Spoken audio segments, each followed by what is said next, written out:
So, hello once again. Carrying on from just where I left off, which may have seemed to have ended a bit abruptly, but my goodness, there's actually a hell of a glare here. So if I've gone all snake's eyes, just understand that it's the glare. And then what I was actually saying. So here we go. So carrying on from where we left off, you've got your sympathetic nervous system, and it's always like I've always wondered, like, why sympathetic? What? There's nothing sympathetic about having like huge doses of adrenaline and cortisol like coursing through your body. But anyway, then you've got your parasympathetic, which means runs alongside. And as I was saying, the two together work in conjunction with each other.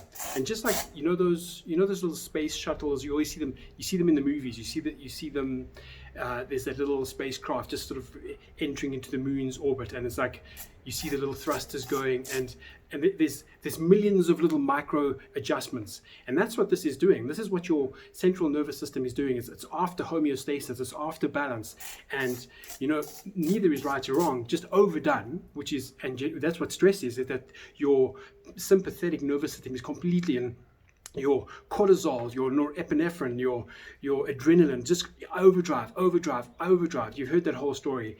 And then of course there's your parasympathetic nervous system, your rest and digest, your peace and calm, like, hey man, listen to me. And the other one's like, wow, like going completely ballistic.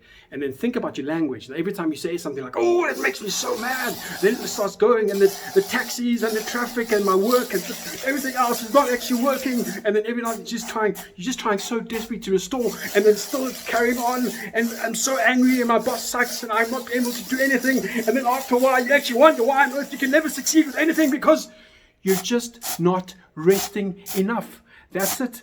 You're just not restoring enough, and that's all it is. It's that simple. So who's doing the thinking? We are. Who has the control? We are. Is it easy? No, because we've conditioned to think this way all of our lives. Whew. How is that for a soliloquy? And going all squint and coughing and sneezing. But that's really what's happening. And the one person, that's gone in my eyes, the one person that actually has control over our central nervous system is us. And what starts happening is that our central nervous systems start getting informed by our environment, because in terms of the nature of how things work out, and that's another whole long story. But what we can start doing is, this is really burning, is by tracking our thinking, is bringing ourselves to a place where we can begin to understand our thinking, and then start how much, if I am responsible for the chemical signature in my body, where am I? Where is my orientation? What am I orientating towards? And then what starts happening is that you can get to a point where I wrote something the other day where I said, where it actually just came to me during one of my meditations, I would rather exercise violence from a place of peace than be swept away in a rage not of my own making. And that's really what this gives you. It gives you a choice. So it's not to say that we're going to become without power. In fact, the more control you have, the more awareness you bring, and is it actually even your thinking? I mean, what if it's just conditioned thinking that we've picked up along the way from our parents, from our schools, from our religions, from our just people around us in general? How much of our thinking is truly original thinking?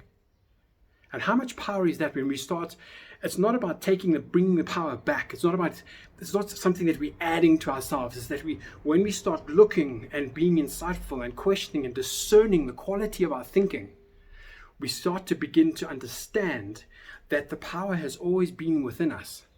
And then, as opposed to trying to control all the things external to us in our environments, what we can start doing slowly but surely, whether it's and movement is life, people.